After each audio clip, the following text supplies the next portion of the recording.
কোরআন বুকে ধারণ করতে হবে। তবে হ্যাঁ, এক শ্রেণীর লোক রয়েছে যাদের এই কোরআনের আলোচনা শুনলে শরীর জ্বালাপোড়া করে। এরকম লোক আছে না নাই? বলেন আছে না নাই?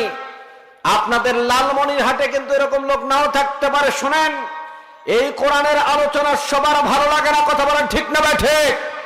এই কোরআনের আলোচনা তাদের ভালো লাগে না যাদের শরীরে রয়েছে আবু জেহেলের রক্ত, যাদের শরীরে রয়েছে নমরুদের রক্ত, যাদের শরীরে রয়েছে ফিরআউনের রক্ত, যাদের শরীরে রয়েছে আবু লাহাবের রক্ত। কেবলমাত্র তাদেরই কোরআনের আলোচনা শুনলে শরীর জ্বালাপোড়া করে। কথা বলেন ঠিক না ঠিক? কোন ইমানদারের কোরআনের আলোচনা শুনে খারাপ লাগতে পারে? ইমানদাররা কোরআনের আলোচনা শুনলেই ইমানদারদের ইমান বৃদ্ধি পায়, ইমানের তেজ বৃদ্ধি পায়। কথা বলেন ঠিক না ঠিক? আমরা আল্লাহর কোরআন বুকে ধারণ করতে চাই। এই আল্লাহর কোরআন বুকে ধারণ করতে গিয়া যদি বুকের তাজা রক্ত জমিনে ঢেলে দিতে হয়, আমরা ঢেলে দেওয়ার জন্য প্রস্তুত রয়েছি। ও লালমনিরহাটের মুসলমানেরা, কারা বুকের তাজা রক্ত আল্লাহর কোরআনের জন্য ঢেলে দেওয়ার জন্য রাজি আছো? দুহাত তুলে আল্লাহ রাব্বুল আলামিনকে দেখাও। লিল্লাহে তাকবীর। আল কোরআনের আলো, আল হাদিসের আলো, লিল্লাহে তাকবীর। হাত নামান। আমরা আল্লাহর কোরআনের জন্য নিজেদেরকে উৎসর্গ করে দিতে রাজি আছি, কিন্তু কোন বাতিলের কাছে মাথা নত করতে আমরা রাজি নই। আমরা আল্লাহর কোরআনের জন্য জীবন দেওয়ার জন্য প্রস্তুত রয়েছি। ইমানদাররা জীবন দিয়েছে, প্রমাণ করে দিয়েছে বাতিলের কাছে কখনো মাথা নত করা যাবে না। এই জন্য আমরা ইমানদার হতে চাই, আমরা ইমানের বলে বলিয়ান হতে চাই। আল্লাহ তাআলা আমাদেরকে পূর্ণ ইমানদার হিসেবে কবুল করুক। সকলে বলি আমিন। আর জোরে বলেন আমিন। আমি আপনাদের সামনে কুরআনুল কারীমের 85 নম্বর সূরার কয়েকটি আয়াত আপনাদের সামনে তেলাওয়াত করেছি। সূরাটার নাম হচ্ছে সূরা বুরুজ। সূরার নাম কি? সূরা বুরুজ।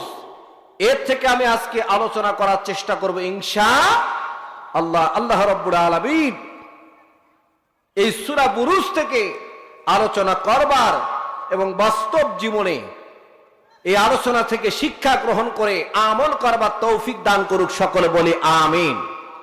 শুরুতে বলে নেই এই সূরাটা নাজিলের কারণ। সূরাটা নাজিলের কারণ কেন এই সূরাটা নাজিল করলেন আল্লাহ সুবহানাহু ওয়া তাআলা, আগে এটা জানার দরকার আছে। তারপরে মূল আলোচনা আমরা চলে আসবো ইনশাআল্লাহ। আল্লাহ রাব্বুল আলামিন সূরা বুরুজ কেন নাজিল করলেন? ও মুসলমান, বিশ্বনবী মুহাম্মদুর রাসূলুল্লাহ সাল্লাল্লাহু আলাইহি ওয়াসাল্লাম তিনি যখন কাফিরদের সামনে আল্লাহর কোরআনের দাওয়াত যখন দিতে আরম্ভ করলেন, কিছু সংখ্যক লোক বিশ্বনবীজির দাওয়াতে ইসলাম গ্রহণ করলো। বলেন সুবহানাল্লাহ। এরকম করে দাওয়াত দিতে দিতে যখন দেখা যাচ্ছে মুসলমানদের সংখ্যা বৃদ্ধি পেতে আরম্ভ করেছে, মক্কার বড় বড় কাফের লিডারেরা বিশ্বনবীজির সাহাবীদের উপরে অকথ্য নির্যাতনের স্টিম রোলার চালাতে আরম্ভ করে দিয়েছেন। হযরত বেলাল রাদিয়াল্লাহু তাআলা আনহুকে জ্বলন্ত একেবারেই উত্তপ্ত মরুভূমির মধ্যে শোয়ায় দিয়া হযরত বেলাল রাদিয়াল্লাহু তাআলা আনহুর বুকের মধ্যে পাথর চাপা দিয়ে বলা হলো, ও বেলাল, তুমি ইসলাম ত্যাগ করবা কিনা বলো, ঈমান ছেড়ে দিবা কিনা বলো। হযরত বেলাল বললেন, আমি আমার আল্লাহ রব্বুল আলামিনের প্রতি ঈমান এনেছি, জীবন চলে যেতে পারে, ঈমান ছাড়তে আমি রাজি নই। হযরত খাব্বাব রাদিয়াল্লাহু তাআলা আনহু তাকে জ্বলন্ত অঙ্গারের উপরে শোয়া দিয়া বলা হলো, ও খাব্বাব, তুমি যে ঈমান এনেছো, ঈমান ছাড়বা কিনা বলো। হযরত খাব্বাব বললেন, আমার জীবন আছে যতক্ষণ, ঈমান থাকবে ততক্ষণ আমি জীবন থাকা অবস্থায় ঈমান ছাড়তে রাজি নই। এরকম করে একের পর এক নির্যাতন নিষ্পেষণ যখন করা হলো, সাহাবীদের শরীরের মধ্যে আঘাত করা হলো, হাত কেটে দেওয়া হলো, শরীরের মধ্যে শরীরটাকে ক্ষত বিক্ষত করে দেওয়া হলো। এমন পরিস্থিতিতে সাহাবীরা যখন একের পর এক নির্যাতন সাহাবীদের উপরে যখন চলে আসলো, এবার সাহাবীরা গিয়া বিশ্ব নবীজি মুহাম্মদুর রাসূলুল্লাহ সাল্লাল্লাহু আলাইহি ওয়াসাল্লামের কাছে গিয়া বললেন, ইয়া রাসূলুল্লাহি, ইয়া হাবিবাল্লাহ, আল্লাহ রাব্বুল আলামিনের প্রতি ঈমান আনার কারণে আমাদের উপর যে জুলুম নির্যাতন নিষ্পেষণ করা হচ্ছে, ইয়া রাসূলুল্লাহ, লোহা গরম করে দিয়ে শরীরের মধ্যে লাগায়া দিয়া বলা হচ্ছে, তুমি ঈমান ছাড়বা কিনা বলো। এরকম করে যে জুলুম নিপীড়ন গুলো করা হচ্ছে, ইয়া রাসূলুল্লাহ, ইয়া হাবিবাল্লাহ, আল্লাহ রাব্বুল আলামিন কি আমাদেরকে সাহায্য করবেন না? আর আল্লাহ রাব্বুল আলামিন আমাদেরকে কখন সাহায্য করবেন? আল্লাহ কি আমাদেরকে বিজয় দান করবেন না? ওই সময়ে সাহাবীরা বিশ্ব নবীজিকে জিজ্ঞাসা করেছিল, ও মুসলমান, বর্তমান সময়ে এসেও যে দেশে, যে রাষ্ট্রের ভিতরে যখন মুসলমানদের উপরে জুলুম নিপীড়ন নির্যাতন যখন চালানো হচ্ছে, এই মুসলমানদেরও বর্তমান সময়ে একটাই প্রশ্ন, আল্লাহ রাব্বুল আলামিন কি আমাদেরকে সাহায্য করবে না? আল্লাহ রাব্বুল আলামিন কি আমাদেরকে বিজয় দান করবে না? এই প্রশ্ন বর্তমানে আছে না নাই? আল্লাহ কখন আমাদেরকে বিজয় দান করবে, কখন আমাদেরকে কোরআন সুন্নাহর আলোকে রাষ্ট্র পরিচালনা হওয়ার মতো দৃশ্য আমাদেরকে দেখানোর সুযোগ করবে, এই প্রশ্নটা বর্তমানে আছে না নাই? ওই সময় ছিল সাহাবীরা যখন বিশ্ব নবীজিকে বললেন, ইয়া রাসূলুল্লাহি, ইয়া হাবিবাল্লাহ, আল্লাহ রাব্বুল আলামিন কি আমাদের উপর রহম করবে না? আল্লাহ রাব্বুল আলামিন কি আমাদেরকে সাহায্য করবে না? বিশ্ব নবীজি এমত অবস্থায় চুপ করে থাকলেন, কারণ বিশ্ব নবীজি কোনো কথা মন গড়া কথা বলতে পারে নাকি? মন গড়া কোনো কথা বলতে পারে না। বিশ্ব নবীজি চুপ করে থাকলেন। এমত অবস্থায় আল্লাহ রাব্বুল আলামিনের পক্ষ থেকে হযরত জিবরিল আলাইহিস সালাম এসে সূরা বুরুজটা নাজিল করে দিলেন। বলেন সুবহানাল্লাহ, আর জোরে জোরে বলেন সুবহানাল্লাহ। ওয়াস-সামাঈ যাতিল বুরুজ ওয়াল ইয়াউমিল মাউউদ ওয়া শাহিদিন ওয়া মাশহুদ قتل أصحاب الأخدود النار ذات الوقود। আল্লাহ তাআলা সূরা নাজিল করে দিলেন। বলেন আল্লাহু আকবার। এই সূরাটার ভেতরে আল্লাহ রাব্বুল আলামিন বিশ্ব নবীজিকে একটা ঘটনা শোনাচ্ছেন। আল্লাহু আকবার বলেন। কি শোনাচ্ছেন? ঘটনা একটা শোনাচ্ছেন। মুসলমানদের বিজয় কিভাবে আসবে, কোন সময়ে মুসলমানদের বিজয় আসবে, আল্লাহ রাব্বুল আলামিন এই ঘটনার মধ্যে বিষয়টা খুব সুন্দরভাবে চিত্রায়িত করেছে। খুব সুন্দরভাবে এই সূরার ভিতরে আল্লাহ সুবহানাহু ওয়া তাআলা খুব সুন্দরভাবে মুসলমানদের বিজয়, ঈমানদারদের বিজয় কখন আসবে এই বিষয়টা তুলে ধরেছেন। বলেন আল্লাহু আকবার। ও মুসলমানেরা, আল্লাহ রাব্বুল আলামিন একটা ঘটনা শোনাচ্ছেন। বিশ্ব নবীজিকে বলছেন, ও আমার নবী, ও আমার বন্ধু, আমি আপনাকে একটা ঘটনা শোনাচ্ছি। ঘটনাটা হলো, এক সময়ে আমার একজন বান্দা, নাফরমান বান্দা, সে নিজেকে ইলাহ দাবি করেছিল। তার নাম ছিল রাজা ইউসুফ জোনাওয়াজ। কি নাম? রাজা ইউসুফ জোনাওয়াজ। সে নিজেকে ইলাহ দাবি করেছিল। ইলাহ দাবি করার পরে সে তার রাষ্ট্রের ভেতরে প্রজাদেরকে ইলাহ হিসাবে মানতে বাধ্য করেছিল। তার রাজ্যের ভিতরে একজন জাদুকর ছিল, যেই জাদুকরের পরামর্শ নিয়া, যেই জাদুকরের বুদ্ধি নিয়া এই রাজা ইউসুফ জোনাওয়াজ তার রাষ্ট্র পরিচালনা করত। এই জাদুকর যখন বয়োবৃদ্ধ হয়ে গেল, বয়োবৃদ্ধ হয়ে যাবার পরে এই জাদুকর বললেন, ও রাজা ইউসুফ জোনাওয়াজ, আমি বৃদ্ধ হয়ে গিয়েছি, আমাকে এমন একজন যুবককে এনে দেন যাকে আমার সমস্ত জাদুবিদ্যাগুলো আমি শিক্ষা দিব। আমার যতগুলো জাদু রয়েছে সমস্ত জাদুবিদ্যাগুলো আমি শিক্ষা দিব। এখন একজন যুবককে চুজ করা হলো, পছন্দ করা হলো।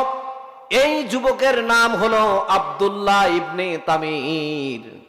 এই আব্দুল্লাহ ইবনে তামির রাজার রাজ দরবারে এসে জাদুকরের কাছ থেকে জাদুবিদ্যা শিক্ষা গ্রহণ করতে আরম্ভ করে দিলেন। বাড়িতে যখন ফিরে যায়, ফিরে যাওয়ার পথে একজন আল্লাহর ওলির সঙ্গে দেখা হয়ে গেল। দেখা হয়ে যাবার পরে ওই আল্লাহর ওলি বলল, আব্দুল্লাহ ইবনে তামির, তুমি কোথায় যাও প্রতিদিন? আব্দুল্লাহ ইবনে তামির বলল, আমি রাজার রাজ দরবারে যাই, আর রাজার রাজ দরবারে গিয়া আমি জাদুবিদ্যা শিক্ষা গ্রহণ করি। পরবর্তীতে রাজা আমার কাছ থেকে পরামর্শ নিয়া তার রাষ্ট্রটা পরিচালনা করবে, এই জন্য আমি তার রাজ দরবারে যাই। যখন এরকম করে বললেন, বলার পরে বলল, আল্লাহর ওলি এবার বলল, ও আব্দুল্লাহ ইবনে তামির, তুমি যেই বিদ্যাটা শিক্ষা গ্রহণ করছো তার চাইতো আমার কাছে এমন একটা বিদ্যা রয়েছে, এই বিদ্যাটা যদি তুমি অর্জন করতে পারো তাহলে ইহকালীনও তোমার কল্যাণ রয়েছে, আর পরকালীনও তোমার জন্য কল্যাণ রয়েছে। বলেন সুবহানাল্লাহ। তুমি শিখবা নাকি আমার কাছে? আব্দুল্লাহ ইবনে তামির চিন্তা করলো, শিখলে তো দোষের কিছু নাই। এবার আব্দুল্লাহ ইবনে তামির প্রতিদিন যখন বাড়িতে জাদুকরের কাছ থেকে জাদুবিদ্যা শিক্ষা গ্রহণ করে বাড়িতে যখন ফিরে যায়, ফিরে যাবার পরে আব্দুল্লাহ ইবনে তামির ওই আল্লাহর ওলির কাছে আল্লাহর দ্বীন সম্পর্কে, আল্লাহর ধর্ম সম্পর্কে, আল্লাহর বিধিবিধান সম্পর্কে জ্ঞান অর্জন করতে আরম্ভ করল। বেশ কিছু সময় ধরে, বেশ কিছুদিন ধরে তার কাছ থেকে জ্ঞান অর্জন করার পরে একদিন হঠাৎ করে আব্দুল্লাহ ইবনে তামির দেখলেন রাস্তার মধ্যে অনেকগুলো লোক ভিড় করে জমা হয়ে দাঁড়িয়ে রয়েছে। যখন দাঁড়িয়ে রয়েছে, আব্দুল্লাহ ইবনে তামির একজন লোককে জিজ্ঞাসা করল, কেন ওখানে এত লোকজনের এত ভিড়, কি কারণে তারা দাঁড়িয়ে রয়েছে? তখন ওই লোকটা আব্দুল্লাহ ইবনে তামিরকে বললেন, ও যুবক, তুমি সামনের দিকে একটু তাকাও, একটা হিংস্র জন্তু আক্রমণ করার জন্য এদিকে ধেয়ে আসছে, যার কারণে ওখানে লোকজন দাঁড়িয়ে রয়েছে, ভিড় করে রয়েছে, না জানি তাদেরকে থাবা মারে, এই কারণেই তারা ওখানে দলবদ্ধভাবে দাঁড়িয়ে রয়েছে। এবার আব্দুল্লাহ ইবনে তামির এগিয়ে গেলেন। এগিয়ে যাবার পরেই আব্দুল্লাহ ইবনে তামির দুইজনের কাছ থেকে দুইটা বিদ্যা অর্জন করেছে। আব্দুল্লাহ ইবনে তামির ছোট্ট পাথরের টুকরা হাতের মধ্যে তুলে নিয়ে একটা পরীক্ষা করার জন্য সে হাতে তুলে নিয়েছে। এই পাথর হাতে তুলে নিয়ে এবার বীর করে বলল, আমি তো আল্লাহর ওলির কাছ থেকে আল্লাহর দ্বীন সম্পর্কে জ্ঞান অর্জন করেছি, যদি আল্লাহর ওলির ধর্মটা যদি সঠিক হয় তাহলে এই ছোট্ট পাথরের টুকরার আঘাতে ওই হিংস্র জন্তুটা মৃত্যুবরণ করবে। আর যদি জাদুকরের জাদুবিদ্যাটা যদি সঠিক হয়, তাহলে এই পাথরের আঘাতে হিংস্র জন্তুটা মৃত্যুবরণ করবে না। যেই চিন্তা সেই কাজ, এই চিন্তা করে পাথরটা নিয়া যখন হিংস্র জন্তুটার শরীরে নিক্ষেপ করলেন, নিক্ষেপ করার সাথে সাথে ওই হিংস্র জন্তুটার শরীরে লাগা মাত্রই মৃত্যুবরণ করলো। বলেন সুবহানাল্লাহ। প্রমাণ হয়ে গেল আল্লাহর দিন, আল্লাহর ধর্ম সত্য, কোরআন সত্য, ইসলাম সত্য। সাথে সাথে আব্দুল্লাহ ইবনে তামির এই দৃশ্যটা অবলোকন করে সে ঈমান আনলো। বলেন সুবহানাল্লাহ। কালেমা পড়ে সে মুসলমান হয়ে গেল। বলেন আল্লাহু আকবার। এরপরে ও মুসলমান, লোকজনেরা যখন দেখলো এই যুবকটা কি এমন বিড়বিড় করে বলে পাথরটা নিক্ষেপ করেছে হিংস্র জন্তুটার শরীরে, আর জন্তুটা মৃত্যুবরণ করলো, ওই লোকজনেরা আব্দুল্লাহ ইবনে তামিরকে ঘিরে ধরলো। ঘিরে ধরার পরে আব্দুল্লাহ ইবনে তামিরকে বলল, ও যুবক, তুমি তো বড় জাদুকর, তোমার দ্বারা আমরা বড় বড় সমস্যার সমাধান পেতে পারি। কারণ হলো তুমি কি জানি বললা, আর বলা মাত্রই তুমি পাথরের টুকরা যখন তুমি নিক্ষেপ করলা, আর নিক্ষেপ করার সাথে হিংস্র জন্তুটা মৃত্যুবরণ করলো।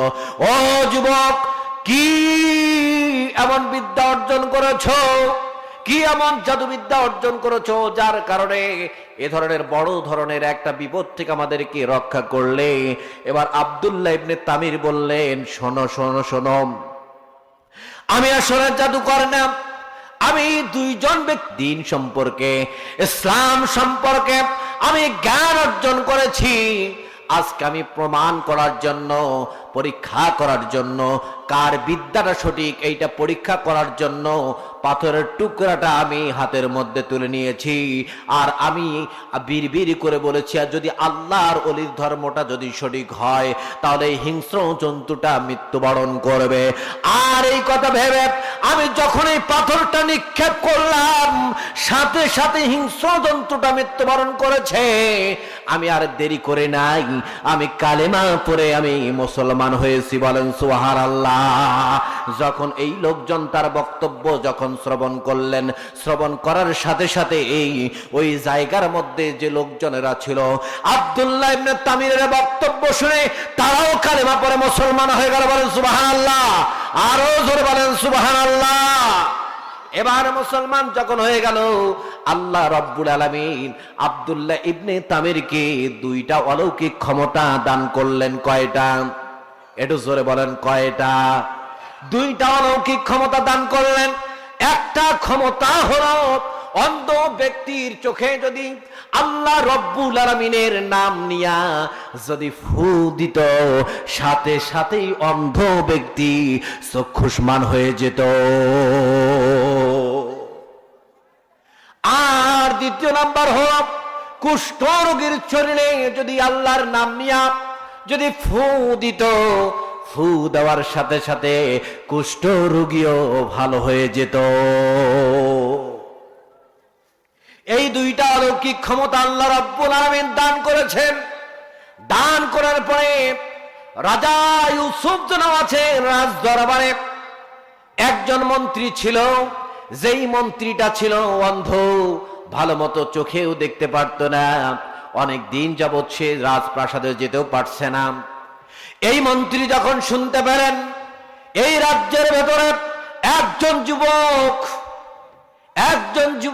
কি জানি বলে অন্ধ ব্যক্তির চোখে ফু দেয়, আর সাথে সাথে এই অন্ধ ব্যক্তি ভালো হয়ে যায়। এই অন্ধ মন্ত্রী চলে আসলো আব্দুল্লাহ ইবনে তামিরের কাছে। চলে আসার পরে আব্দুল্লাহ ইবনে তামিরকে বলল, ও যুবক, তুমি আমার চোখকে ভালো করে দাও, যত টাকা লাগে, যত পয়সা লাগে আমি তোমাকে দিয়ে দেব, তুমি আমার চোখকে ভালো করে দাও। আব্দুল্লাহ ইবনে তামির বললেন, শোনেন, টাকা পয়সা দিয়া কোনো কাজ হবে না, আপনার একটি টাকাও লাগবে না। তবে শোনেন, আমার কোনো ক্ষমতা নাই চোখ ভালো করে দেওয়ার, তবে আমার আল্লাহ রব্বুল আলামিন যদি চান তাহলে অবশ্যই আপনার চোখে ভালো করে দিতে পারে। আল্লাহ চাইলে আপনার চোখকে ভালো করে দিতে পারে। আল্লাহু আকবার বলেন। কিন্তু একটা কন্ডিশন আছে, কন্ডিশনটা হলো আপনাকে আল্লাহ রব্বুল আলামিনের প্রতি ঈমান আনতে হবে। আপনি যদি ঈমান আনেন তাহলে আল্লাহ রব্বুল আলামিন চাইলে আপনার চোখে ভালো করে দিতে পারেন। সুবহানাল্লাহ বলেন। আচ্ছা বলুন তো, এখন এই অন্ধমন্ত্রী ঈমান আনবে কি আনবে না? বলেন, আনবে কি আনবে না? চোখ হচ্ছে এত বড় নিয়ামত, চোখ যতক্ষণ পর্যন্ত আছে ততক্ষণ পর্যন্ত আপনি বুঝবেন না চোখের নিয়ামত কত বড়। যারা মোটরসাইকেল চালান, একবার যখন এসে একটা পোকা এসে যখন চোখের মধ্যে পড়ে যায় তখন কিছুটা হলেও অনুভব করা যায় চোখটা কত বড় নিয়ামত। কথা বলেন ঠিক না বা ঠিক? তখন বোঝা যায়।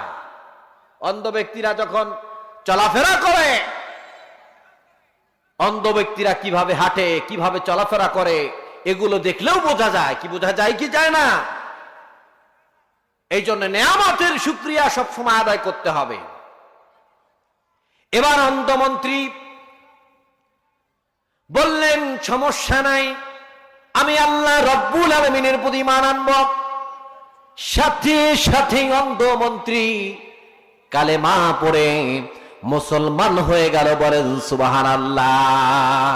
আর আব্দুল্লাহ ইবনে তামির আল্লাহ রব্বুল আলামিনের নাম নিয়া যখন অন্ধমন্ত্রীর চোখে যখন ফু দিলেন, ফু দেওয়ার সাথে সাথে অন্ধমন্ত্রী চক্ষুষ্মান হয়ে গেল। বলেন সুবহানাল্লাহ। আরো জোরে বলেন সুবহানাল্লাহ। অন্ধমন্ত্রীর চোখ ফিরে পড়ো। এবার চোখ ফিরে পাওয়ার পরে অন্ধমন্ত্রী সরাসরি চলে গেল রাজপ্রাসাদে গিয়া। এখন হাঁটতেছে রাজার সামন দিয়া।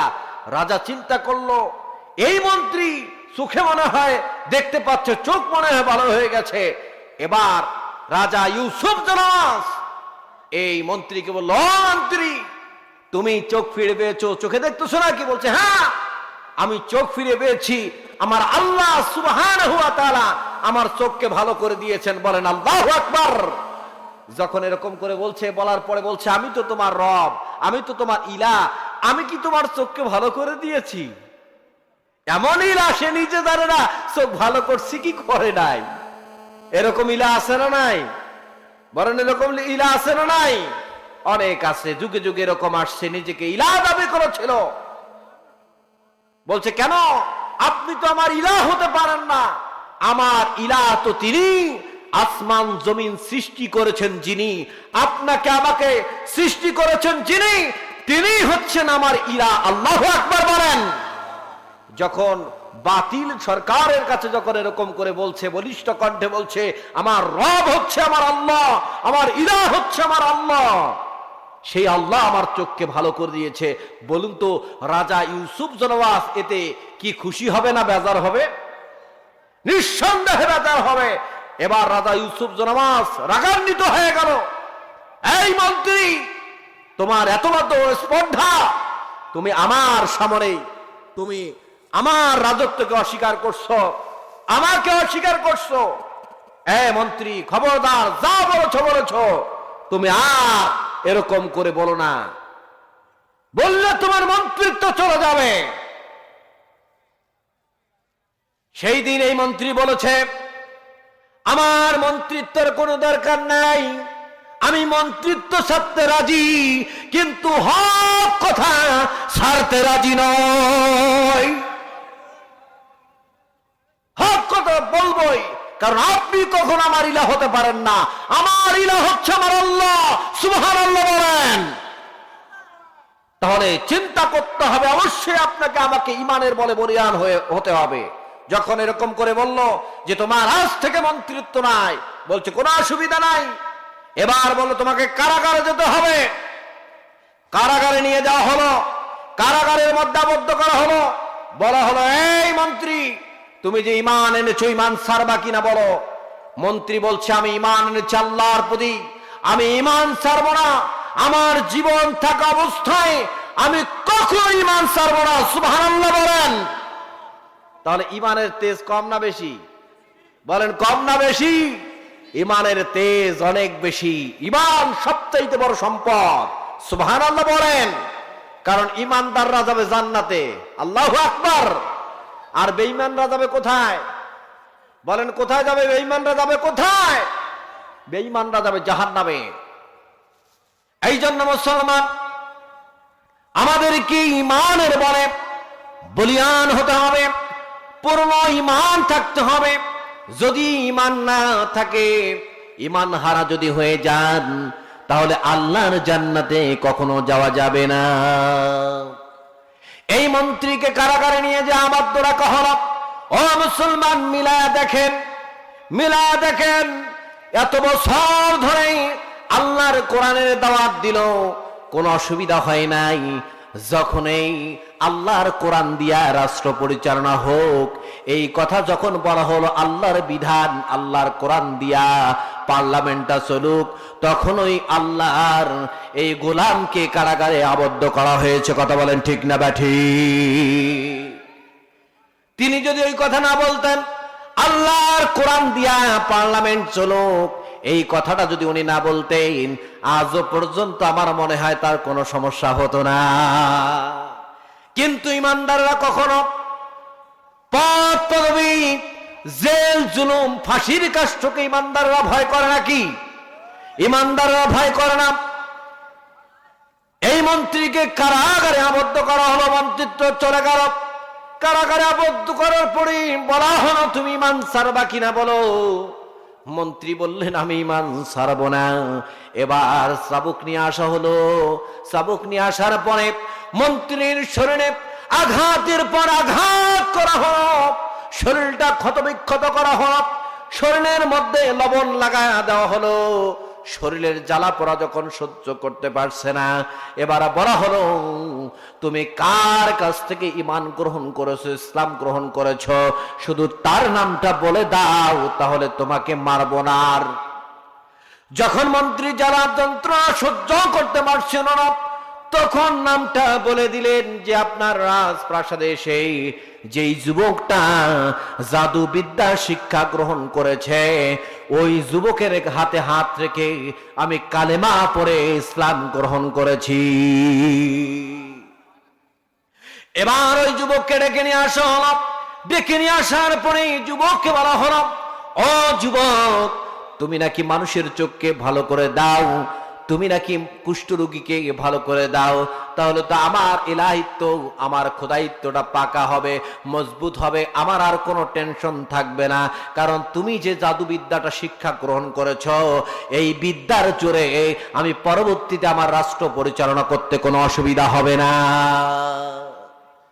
যখন এরকম করে বললেন, যুবক আব্দুল্লাহ ইবনে তামির বললেন, ও রাজা ইউসুফ জনাব, শুনে নেন, জেনে নেন, আমার কোনো ক্ষমতা নাই মানুষের চোখ ভালো করে দেওয়ার, আমার কোনো ক্ষমতা নাই কুষ্ঠ রোগীকে ভালো করে দেওয়ার কোনো ক্ষমতা আমার নাই। তবে আমার আল্লাহ রব্বুল আলামিন চাইলেই অন্ধ ব্যক্তিকে ভালো করে দিতে পারে, কুষ্ঠ রোগীকে ভালো করে দিতে পারে। সুবহানাল্লাহ বলবেন না? এই এলাকার লোকজন কি ঘুমন্ত নাকি? আপনারা খারাপ লাগতেছে? বলেন, খারাপ লাগতেছে? তাহলে আওয়াজ দিবেন, তাহলে আলোচনা ভালো লাগবে। ও মুসলমান, এবার রাজা ইউসুফ জনাব বললেন, এ আব্দুল্লাহ ইবনে তামির, আমি তো তোমার ইলাহ, আমি তো তোমার রব, আমি কি মানুষের চোখকে ভালো করে দেই নাকি? আব্দুল্লাহ ইবনে তামির বললেন, আপনি আমার কিসের রব? আপনি আমার রব হতে পারেন না, আপনি আমার ইলাহ হতে পারেন না।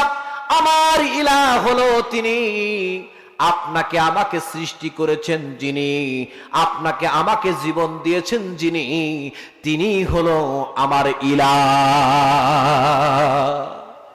তিনি আমার ইলাহ, আপনি ইলাহ হতে পারেন না।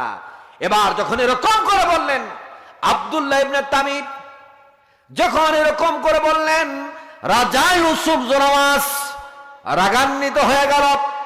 যুবক, আর এ কথা বলবা না, আমি তোমার ইলাহ, এটা তোমাকে মেনে নিতে হবে। আর যদি তুমি এটা মেনে না নাও, তাহলে তোমাকে এই কারাগারে আবদ্ধ করব, তোমাকে মৃত্যু দিব। আব্দুল্লাহ ইবনে তামির বললেন, আমি আল্লাহর প্রতি ঈমান এনেছি, আমি কারাগারকে পরোয়া করি না, মৃত্যুকে পরোয়া করি না। ও মুসলমান, বর্তমান সময়েও যারা ঈমান আনে, ঈমানের বলে যারা বলিয়ান হয়, তারা কারাগারকে ভয় করে, মৃত্যুকে ভয় করে। মৃত্যুকে ভয় করে না, কারাগারকে ভয় করে না, ফাঁসির কাজটা ধরে তারপর বাতিলের কাছে মাথা নত করে না। ঈমান থাকলেই তেজটা থাকবে, আর ঈমান যদি না থাকে তাহলে কখনোই তেজ আসবে না। কথা বলেন ঠিক কিনা? ও মুসলমান, এবার যখন রাজা ইউসুফ জোনাওয়াস বললেন, তোমাকে মৃত্যু দিব, কারাগারে আবদ্ধ করব, বলছে পরোয়া করি না। এবার আব্দুল্লাহ ইবনে তামিরকে কারাগারে আবদ্ধ করা হলো। কারাগারে আবদ্ধ করার পরে আব্দুল্লাহ ইবনে তামিরকে বলা হলো, আব্দুল্লাহ ইবনে তামির, তুমি ঈমান ছাড়বা কিনা বলো। আব্দুল্লাহ ইবনে তামির বলছে, আমি ঈমান ছাড়তে রাজি না। সুবহানাল্লাহ বলেন। এবার চাবুক নিয়ে আসা হলো। চাবুক নিয়ে আসার পরে চাবুক দিয়ে আঘাত করা শুরু করলো। শরীর থেকে পোশাকগুলো খুলে নেওয়া হলো। খুলে নেওয়ার পরে শরীরের মধ্যে আঘাত করা হলো। চাবুকের আঘাতের সাথে সাথে শরীরের গোস্তগুলো ছিঁড়ে ছিঁড়ে আসতে আরম্ভ করলো। শরীর থেকে টপ টপ করে জমিনের মধ্যে রক্ত পড়তে আরম্ভ করে দিল। আব্দুল্লাহ ইবনে তামিরকে বলল, রে আব্দুল্লাহ ইবনে তামির, ঈমান ছেড়ে দে, তাহলে তোমাকে ছেড়ে দেব। আব্দুল্লাহ ইবনে তামির বলল, আমি ঈমান ছাড়তে পারবো না, আমার আল্লাহর প্রতি আমি ঈমান এনেছি, আমি মৃত্যু বরণ করার জন্য প্রস্তুত রয়েছি, ঈমান ছাড়তে আমি রাজি না। আমি দেখেছি, যখন আমি একবার কারাগারে যখন গিয়েছিলাম, কারাগারে যাওয়ার সময় 2013 সাল, এই 2013 সালে কারাগারে যাওয়ার পরে আমি দেখলাম মিঠাপুকুরের একজন ভাই, শিমুল ভাই, এই শিমুল ভাইকে এমন ভাবে মারা হয়েছে, একেবারে কাঁধে ভর করে করে হাসতেছে কারাগারের ভেতরে। কিন্তু তারপরেও এই শিমুল ভাই বাতিলের কাছে মাথা নত করে নাই। সুবহানাল্লাহ বলেন। আরেকজন ভাই ছিল দিনাজপুরের শিবিরের এক ভাই। এই শিবিরের এই ভাইটাকে তার আঙ্গুলিগুলো ধরে নিয়ে এসে তার আঙ্গুলিগুলো প্লাস দিয়ে মোচড়ানো হচ্ছিল, প্লাস দিয়ে এরকম করে ধরে মোচড়ানো হচ্ছিল। এবং তাকে বলা, যখন মোচড়ানো হচ্ছিল, মোচড়ানোর পরেও আমি তাকে জিজ্ঞেস করলাম, ভাই, যখন আপনার আঙ্গুলগুলো যখন মোচড়ানো হলো, তখন আপনার কিরকম অনুভূতিটা জাগ্রত হয়েছে, কিরকম কষ্টটা আপনি পেয়েছেন? বলছে, ভাই, আমি শুধু এরকম কষ্ট অনুভব করেছি, পিঁপড়া কামড় দিলে যেরকম ব্যথা অনুভব হয়, ঠিক এরকম কষ্ট অনুভব করেছি। আল্লাহু আকবার বলেন। ঈমানদাররা কখনো ভয় পায় না। হাত চলে যেতে পারে, পা চলে যেতে পারে, মস্তকটা দেহ থেকে আলাদা হতে পারে, কিন্তু বাতিলের কাছে মাথা নত করে না। কথা বলেন ঠিক না ঠিক? ও মুসলমান, এবার আব্দুল্লাহ ইবনে তামিরের শরীর থেকে টপ টপ করে জমিনের মধ্যে যখন রক্ত পড়ছে, শরীরের মধ্যে এবার লবণ লাগায় দেওয়া হলো। লবণ লাগায় দেওয়ার পরে আব্দুল্লাহ ইবনে তামির সহ্য করতে পারছে না, এত যন্ত্রণা অনুভূত হচ্ছে। আব্দুল্লাহ ইবনে তামিরকে এবার বলা হলো, এই আব্দুল্লাহ ইবনে তামির, তুমি শুধু এতটুকু বলে দাও, কার কাছ থেকে তুমি ইসলাম গ্রহণ করেছো, কার কাছ থেকে তুমি দ্বীন শিখেছো, ইসলাম শিখেছো, জ্ঞান অর্জন করেছো, তার নামটা তুমি শুধু বলে দাও। এবার আব্দুল্লাহ ইবনে তামির যখন যন্ত্রণা যখন সহ্য করতে পারছে না, এমত অবস্থায় আব্দুল্লাহ ইবনে তামির ওই আল্লাহর ওলির কথা বলে দিলেন। এবার আল্লাহর ওলিকে নিয়ে আসা হলো। আল্লাহর ওলিকে নিয়ে আসার পরে আল্লাহর ওলিকে বলা হলো, তুমি নাকি ইসলাম সম্পর্কে মানুষদেরকে শিক্ষা দিয়েছ, তুমি নাকি ঈমান এনেছ আল্লাহর প্রতি। ও আল্লাহর ওলি, তুমি যে নিজেকে আল্লাহর ওলি দাবি করো, তুমি ঈমান ছাড়বা কিনা বলো। যদি তুমি ঈমান না ছাড়ো তাহলে তোমাকে আমি মৃত্যুদণ্ড দিব, তোমাকে আমি মৃত্যুদণ্ড দিয়া দুনিয়া থেকে তোমাকে আমি বিদায় করে দেব। যখন এই কথা বললেন, বলার সাথে সাথে আল্লাহর ওলি বললেন, আমি জীবনের পরোয়া করি না। আল্লাহু আকবার। আমার জীবনটা যদি আল্লাহর জন্য, যদি আমার জীবনটা আমি দিতে পারি, আমার টেনশন নাই, কারণ মৃত্যু একদিন হবে। এই মৃত্যুটা যদি আল্লাহর দিনের জন্য হয়, এই মৃত্যুটা আমার জন্য হলো কল্যাণকর। যখন এরকম করে বললেন, বলার পরে এই আল্লাহর ওলিকে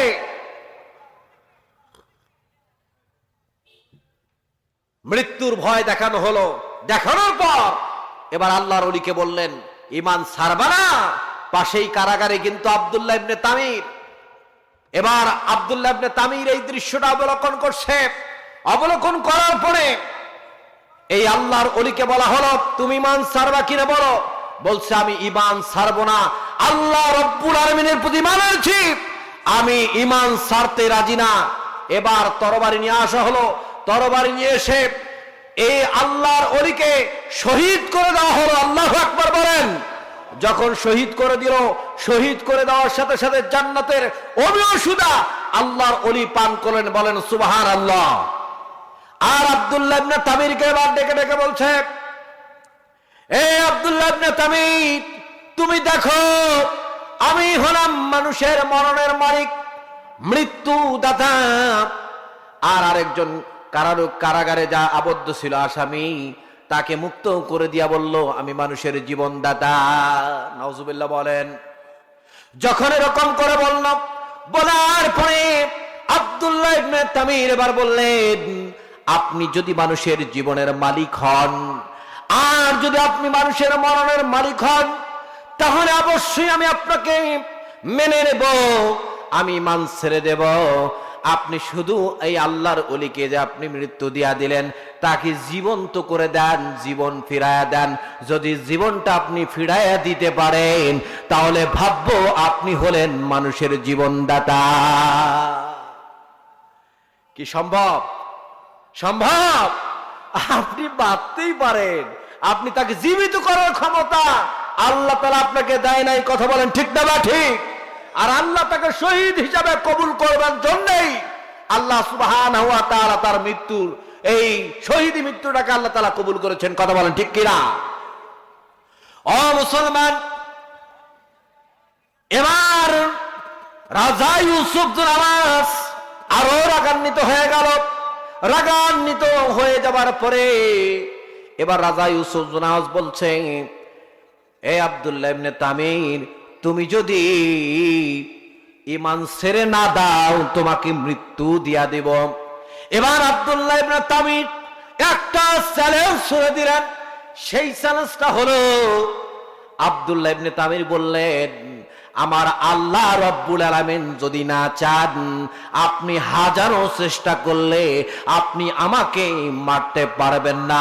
আপনার সঙ্গে এটা হলো ওপেন চ্যালেঞ্জ। আল্লাহু আকবার বলেন।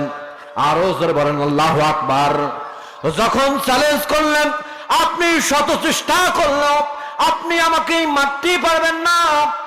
রাজা ইউসুফ জুনাওয়াস রাগান্বিত হয়ে একদল সৈন্যকে বললেন, ও সৈন্যরা, তোমরা এই আব্দুল্লাহ ইবনে তামিরকে পাহাড়ের উপরে নিয়ে যাও, সেখান থেকে ধাক্কা মেরে মেরে দুনিয়া থেকে চিরবিদায় করে দাও।